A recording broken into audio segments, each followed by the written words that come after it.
राम राम दोस्तों और मेरी माताएं बहनें, आशा है कि आप सभी के ऊपर बाबा नीम करोली जी के पार कृपा होगी। आपके घर परिवार में सभी कुशल मंगल होंगे, यही मैं अर्जी लगाता हूँ बाबा नीम करोली जी की शरण में। मेरे सर्वप्रथम पूज्य गणेश भगवान जी, मेरे श्री राम प्रभु, मेरी माता सीता, मेरे बाबा नीम करोली जी, मेरे प्रभु हनुमान बजरंग बली जी, आप सभी की शरण में मैं अर्जी लगाता हूँ। मेरा जो भी भाई, मेरी माताएं बहनें आपकी महिमा सुनते हैं, उनके घर में सदैव कुशल मंगल हो, कभी कोई कष्ट ना आए, सदैव खुशियां ही खुशियां हो। यही मेरी अर्जी, यही मेरी आराधना। जय श्री राम, जय श्री कृष्णा, जय बाबा नीम करोली महाराज की। दोस्तों और मेरी माताएं बहनें, आज मैं आपको कृष्ण भगवान की एक कथा सुनाता हूँ। कृष्ण और शिकारी और संत की कथा। कृष्ण के भक्त, संत और एक शिकारी की कथा पूरी सुने। पर वो भक्त अधीन, ये भगवान ने कहा है कि अहम भक्त अधीन, भगवान तो भगत के बस में है। एक बार श्रीमद् भागवत कथा सुनते समय गुरुदेव के मुख से एक कथा सुनी, मैं आपको यही सुना रहा हूँ। एक बार की बात है, एक संत जंगल में कुटिया बना कर रहते थे और भगवान श्री कृष्ण का भजन किया करते थे।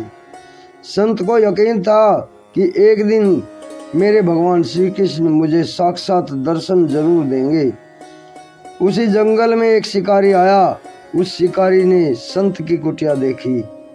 वह कुटिया में गया और उसने संत को प्रणाम किया और पूछा कि आप कौन हैं और यहाँ क्या कर रहे हैं। संत ने सोचा, यदि मैं इससे कहूँगा कि मैं भगवान श्री कृष्ण के इंतजार में बैठा हूँ, उनका दर्शन मुझे किसी प्रकार से हो जाए, तो शायद इसको ये बात समझ में नहीं आएगी। संत ने दूसरा उपाय सोचा। संत ने शिकारी से पूछा, भैया पहले आप बताओ कि आप कौन हो और यहाँ किस लिए आए हो। उस शिकारी ने कहा कि मैं एक शिकारी हूँ और यहाँ पर शिकार के लिए आया हूँ।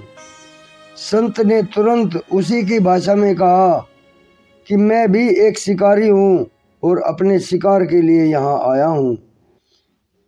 शिकारी ने पूछा, अच्छा संत जी, आप ये बताइए आपका शिकार कैसा दिखता है, आपके शिकार का नाम क्या है, हो सकता है कि मैं भी आपकी मदद कर दूं। संत ने सोचा, इसे कैसे बताऊं। फिर भी संत कहते हैं कि मेरे शिकार का नाम है, वो दिखने में बहुत ही सुंदर है, सांवरा है, सलोना है, उसके सिर पर मोर मुकुट है, हाथों में बंसी है। ऐसा कहकर संत जी रोने लगे। शिकारी बोला, बाबा रोते क्यों हो, मैं आपके शिकार को जब तक ना पकड़ लूं तब तक मैं पानी भी नहीं पीऊंगा और आपके पास नहीं आऊंगा। अब वह शिकारी घने जंगल के अंदर गया और जाल बिछाकर एक पेड़ पर बैठ गया। यहाँ पर इंतजार करने लगा, भूखा प्यासा बैठा हुआ। एक दिन बीता, दूसरा दिन बीता, फिर तीसरा दिन आया। भूखे प्यासे के शिकारी को नींद भी आने लगी। बाके बिहारी को उन पर दया आ गई। भगवान उसके भाव की भावना में बह गए, भगवान उसके भाव पर रीझ गए। भगवान मंद मंद स्वर में बांसुरी बजाते आए और उस जाल में खुद फंस गए।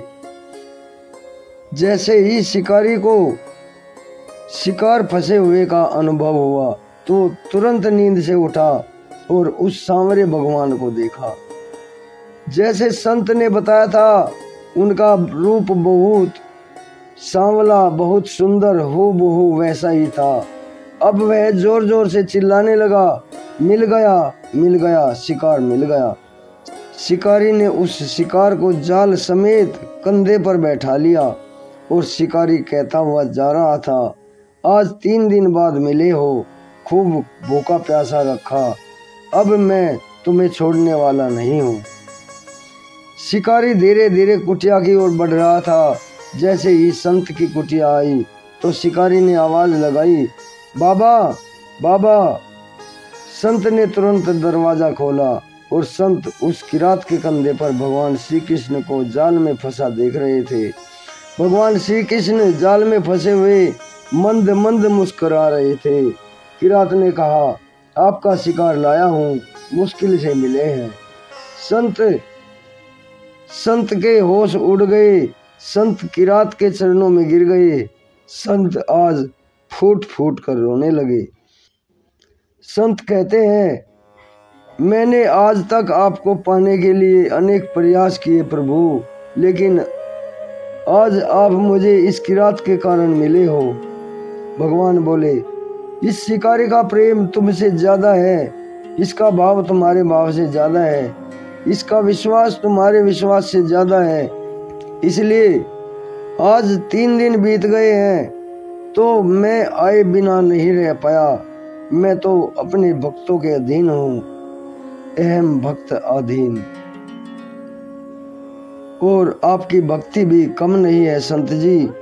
आपके दर्शनों के फल से मैं इसे 3 ही दिन में प्राप्त हो गया। इस तरह से भगवान ने खूब दर्शन दिया और फिर वहां से भगवान चले गए। जय श्री कृष्ण। दोस्तों और मेरी माताएं बहनें, ये महिमा आगे भी शेयर करें। अहम भक्त आधीन, संत शिकारी और श्री कृष्ण। जय बाबा नीम करोली महाराज जी की जय। श्री राम, जय।